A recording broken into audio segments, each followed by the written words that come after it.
Hello, I'm Nick. And I'm Jess. And she's the traumatized. And she is the abandoned. And, welcome to our podcast.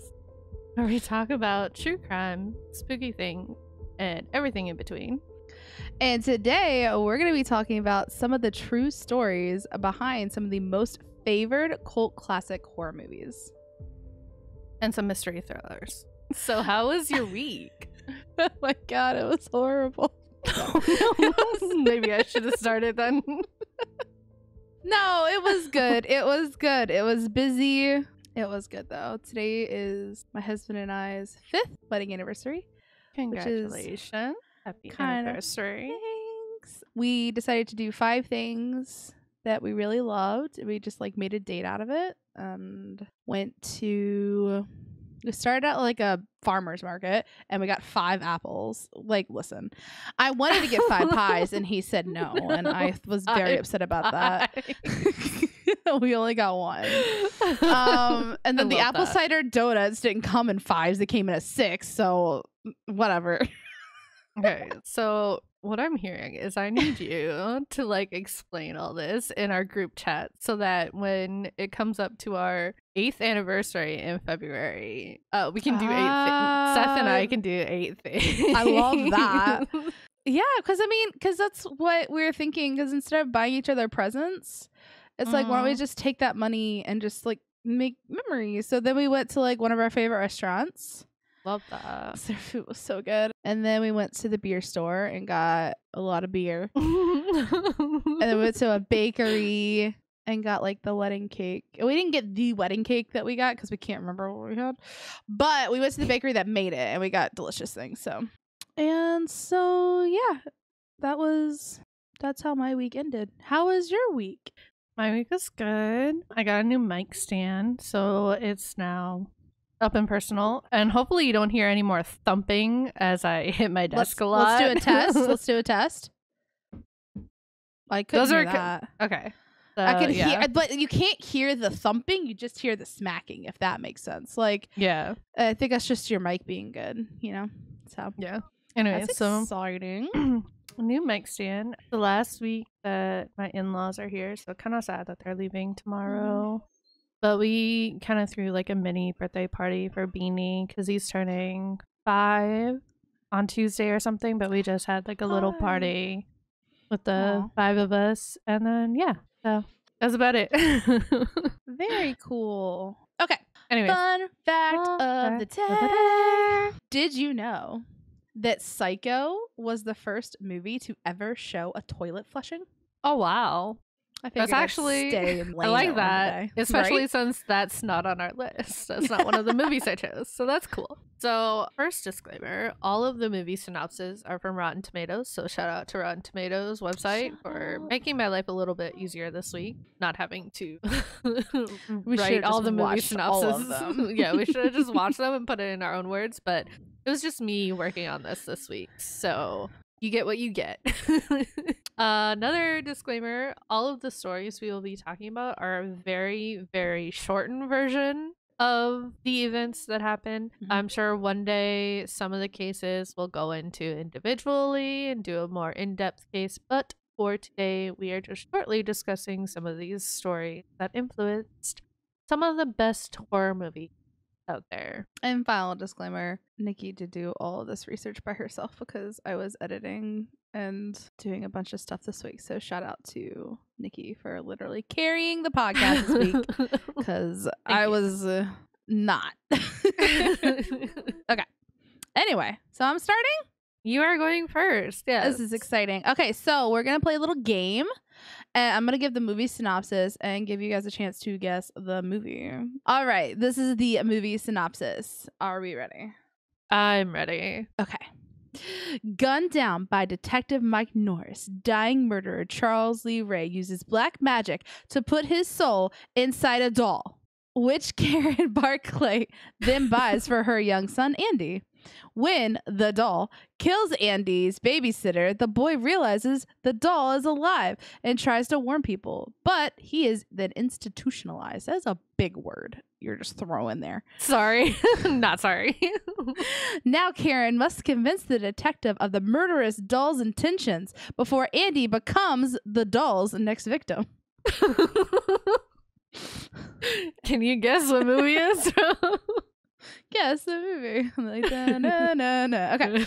So this movie is Child's Play, and the doll was Chucky. And actually, this was Robert the Doll was like our first episode, wasn't it? Our very first episode.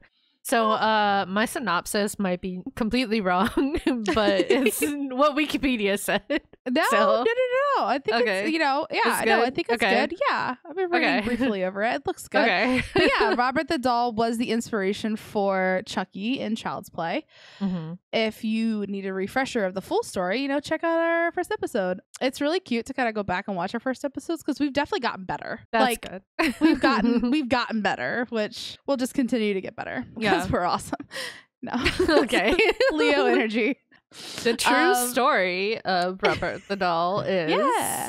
So the story goes that Otto became enamored with the doll and named it after himself, Robert. So his full name was Robert Eugene Otto. Mm-hmm. So he decided to go by Gene and named his doll Robert. So it was Robert the Doll. Otto built the doll his own room in the attic, complete with furniture and toys, including the doll's one teddy bear. As Otto grew, he started blaming Robert for any of the mishaps that Otto himself had committed. Eventually, the doll took the blame for everything that was negative in Otto's life. And long story short, the doll stayed with Otto until he passed away. And then it got passed on to another lady who then the doll, Robert, started to mess with her. And then she ended up sending it to, I don't remember the museum, but it's a museum in Florida. So that's where he lives now. And you have to ask permission to take his picture if you go and visit him. So 100%, don't forget to ask permission. Yeah. And he's also a very handsome boy. Very. But yeah, so that's cool. Have you ever seen Child's Play? No. Because you don't like dolls, right? No.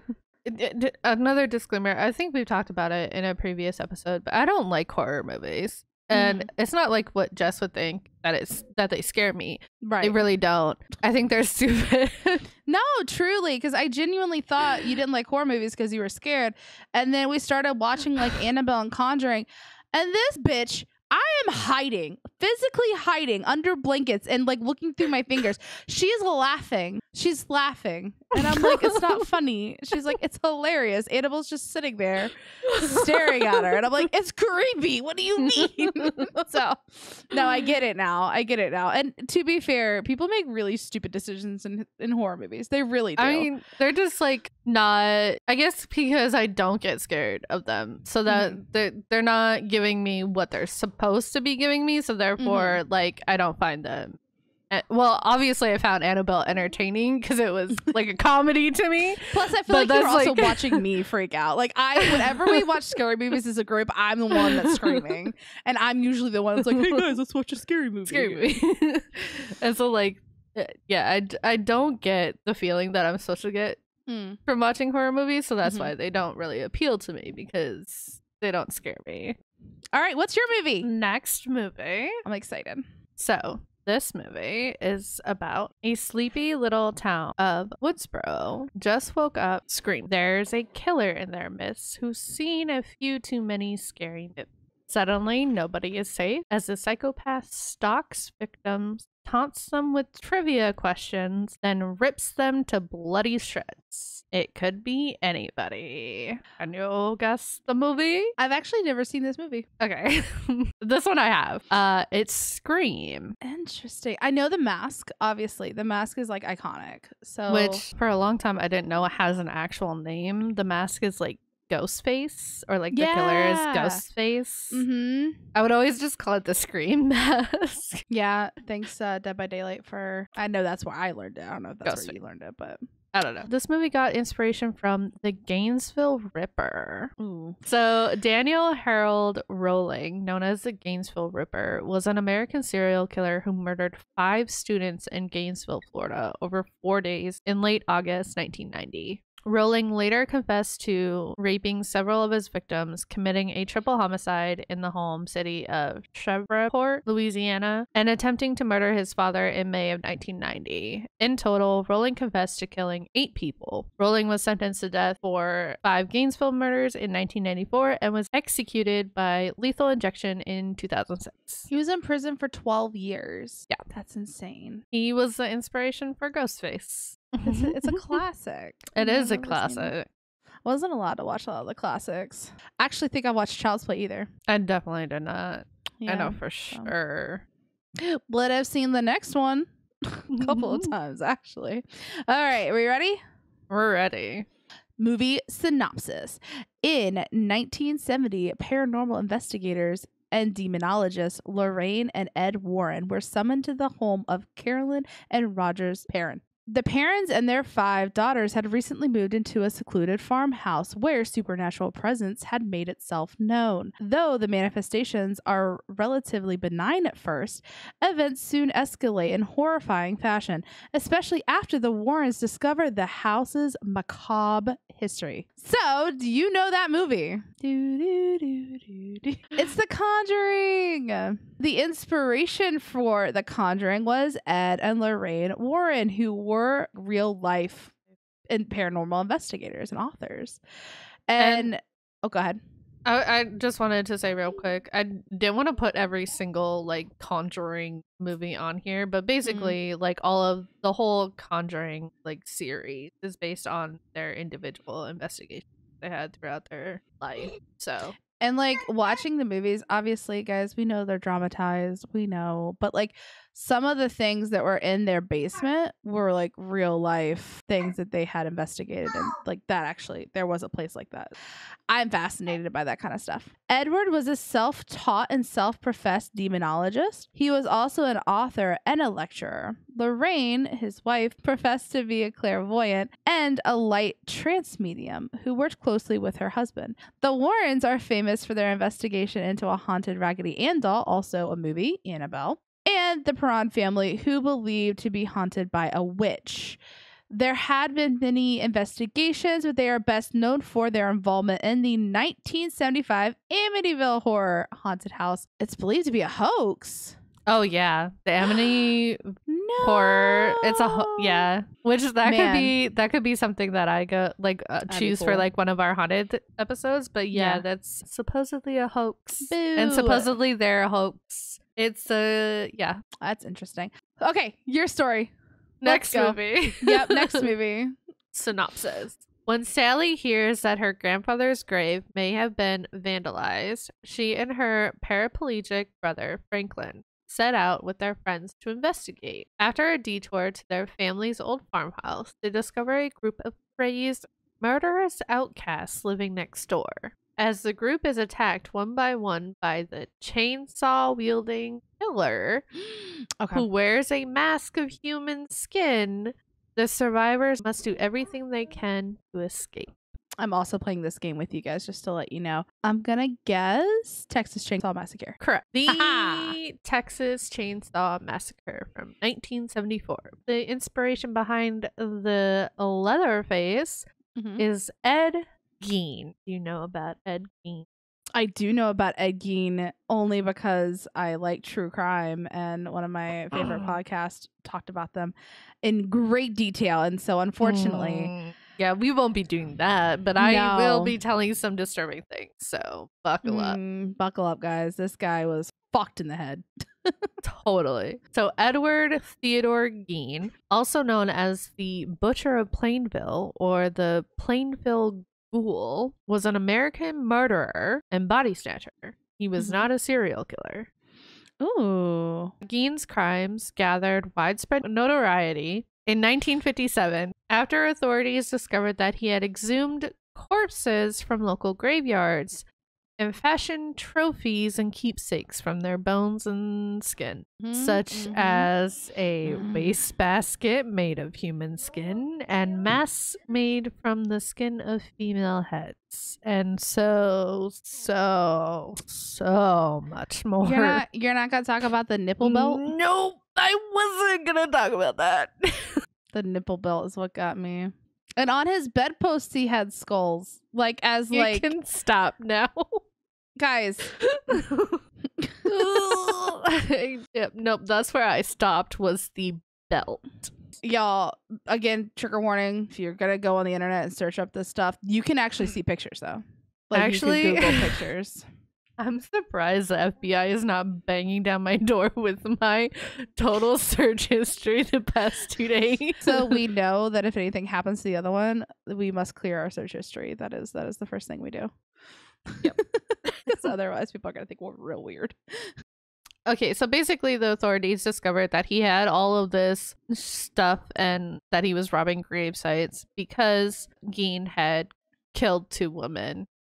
He was kind of caught killing the second one, but he confessed to killing one before. At first, Geen was unfit to stand trial, but was later found guilty of one of the murders, but he was found legally insane and was reprimanded to a psychiatric institution. And that's why he is a murderer and not a serial killer, because he literally only killed 2 people and he just stole bodies from graveyards. Wow, I actually didn't know that. He died due to lung cancer in 1984. So that's him. I have an interesting fact. It's not a fun fact. It's an interesting fact. Okay.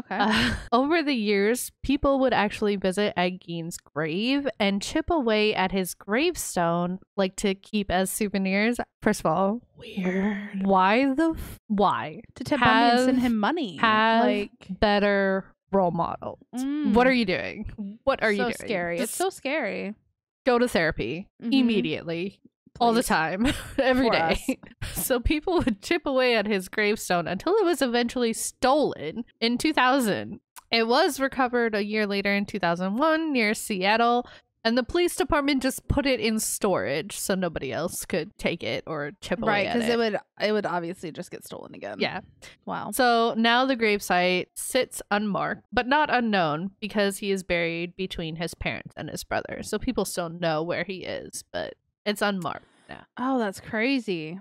Isn't that? I was like, what the? I just had to throw that fact in there because that's just so insane. Okay, next movie? Next movie. All right, movie synopsis. Kristen and James are expecting a relaxing weekend at the family vacation home, but their stay turns out to be anything but peaceful. First, a mysterious and dangerous woman arrives at their door while James is out on an errand. When he returns, he accidentally kills his friend Mike, mistaking him for an intruder. That sucks. And then real danger does show up in the form of 3 mass torturers, leaving Kristen and James to struggle for survival. So the movie is The Strangers that came out in 2008. And the inspiration is the Manson family Tate murders. Ooh, I kind of want to do this. The Manson family was a commune, gang, and cult led by criminal Charles Manson that was active in California in the late 1960s and early 1970s. The group lived an unconventional lifestyle with habitual use of hallucinogenic drugs like LSD. Members of the Manson family committed a number of murders, assaults, and petty crimes and thefts, but the group is most known for when, in 1969, family members entered a house of Hollywood actress Sharon Tate and murdered her and her 4 others. Moving on.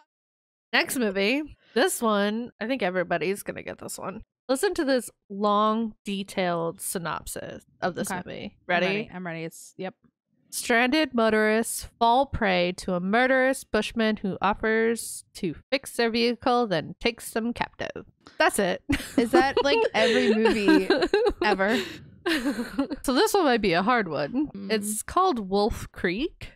Okay. And the inspiration behind it is Ivan Milat, who is probably somebody I will do a story on in the future, because it's interesting. I just have a thing for Australia. Not a weird thing. You definitely have a thing.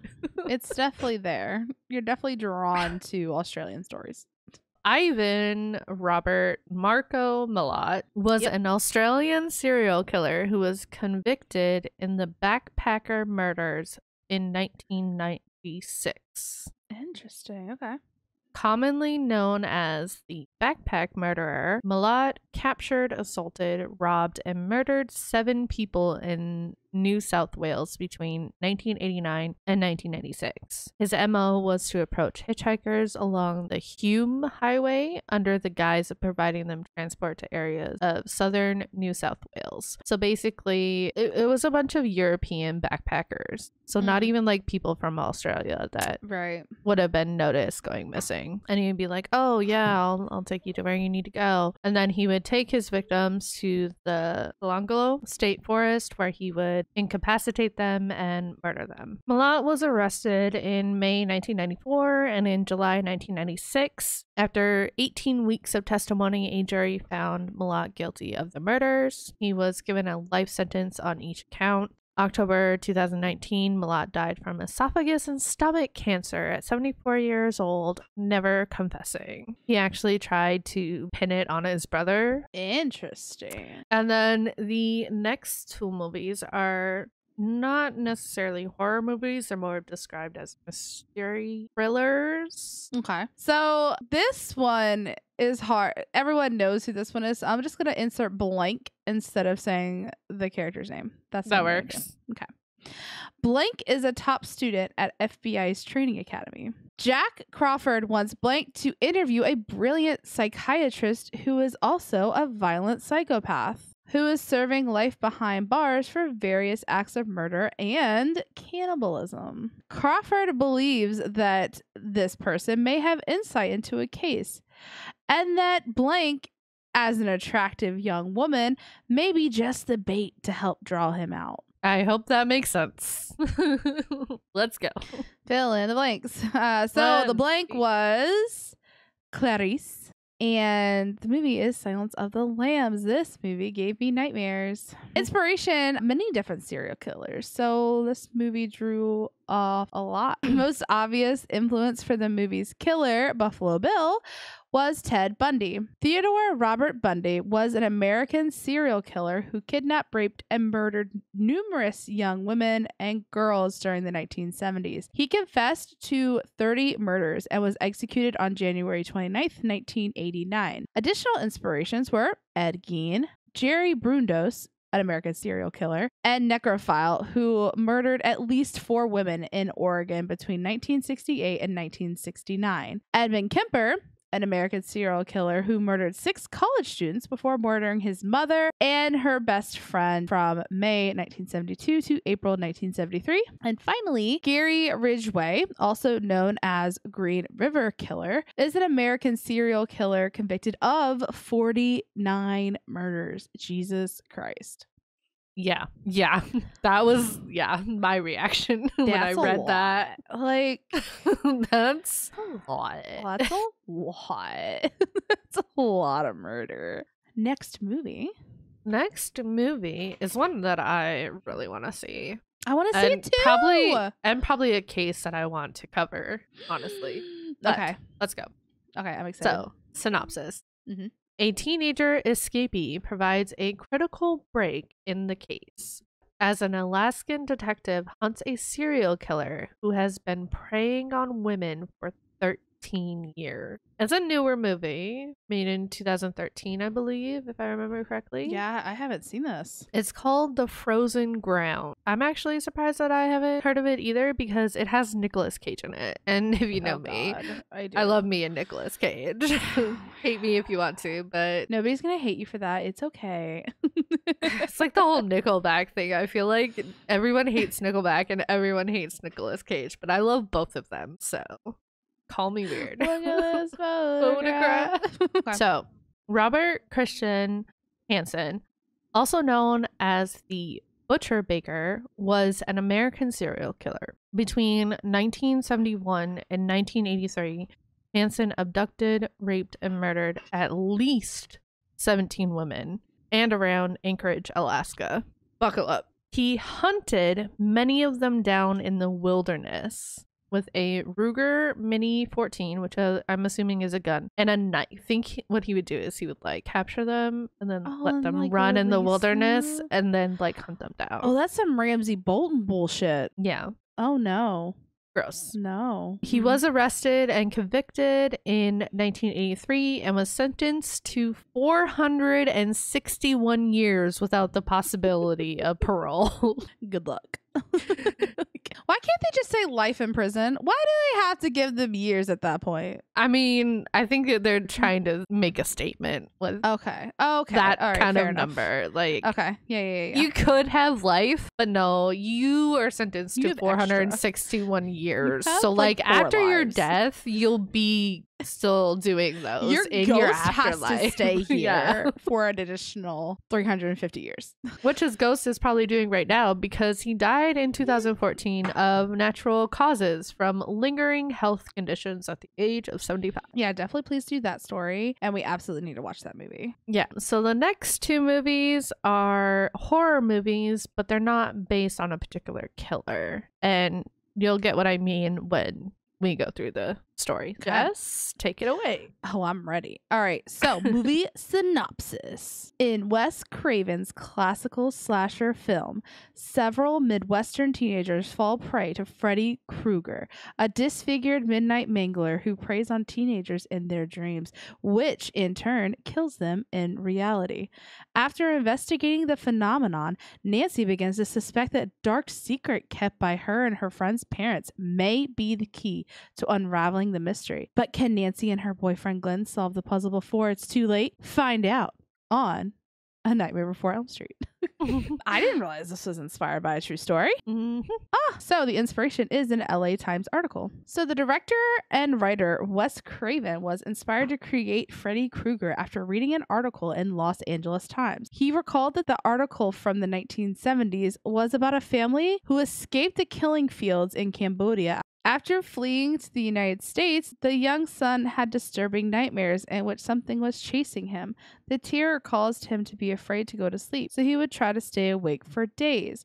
The boy eventually fell asleep, but his parents heard him screaming in the middle of the night, and he was dead by the time they got to him. That boy died in the middle of a terrifying nightmare. There were other reports of more men in similar situations of escaping horrendous conditions and then dying in their sleep. This phenomenon later became known as sudden unexpected nocturnal death syndrome, or SUNS, which I had no idea was a thing. So yeah, that was A Nightmare Before Elm Street. That's one of the movies that I like watching. That's my little I like all the Nightmares on Elm Street. I think Freddy Krueger really interests me. I haven't really seen those movies, but what I have seen a lot of this series that I'm about to read to you next, the synopsis goes: on a cold Halloween night in 1963, a 6-year-old brutally murdered his 17-year-old sister. He was sentenced and locked away for 15 years, but on October 30th in 1978, while being transferred for a court date, a 20-year-old, now a man, steals a car and escapes Smith Grove. He returns to his quiet hometown of Haddonfield, Illinois, where he looks for his next victim. Can you guess who this was? No? Okay. Michael Myers. I do because I was staring at the I was like, I can't. And the movie Halloween. And yes, I am very familiar with all of these movies, it seems, in this series because my little sister loved them and made us watch them over and over again. And that's probably why I hate horror movies. I was going to say, this one didn't do it for me. I haven't really seen all of them. For me, the Halloween movies are not necessarily hoary, but gory. Yeah, you know what I mean? That's why I don't like them. Yeah, same thing with like Saw. The Saw ones, Halloween, just gory. Especially the Rob Zombie remake was, oh my god, no. Yeah, it was just extra, and I'm just like, I don't know. I'm not about extra. I don't know. I'm there for the story. So what's the inspiration? The inspiration was actually a visit to a psychiatric facility. Co-creator John Carpenter didn't find inspiration from a particular serial killer for Michael Myers, but through a personal experience.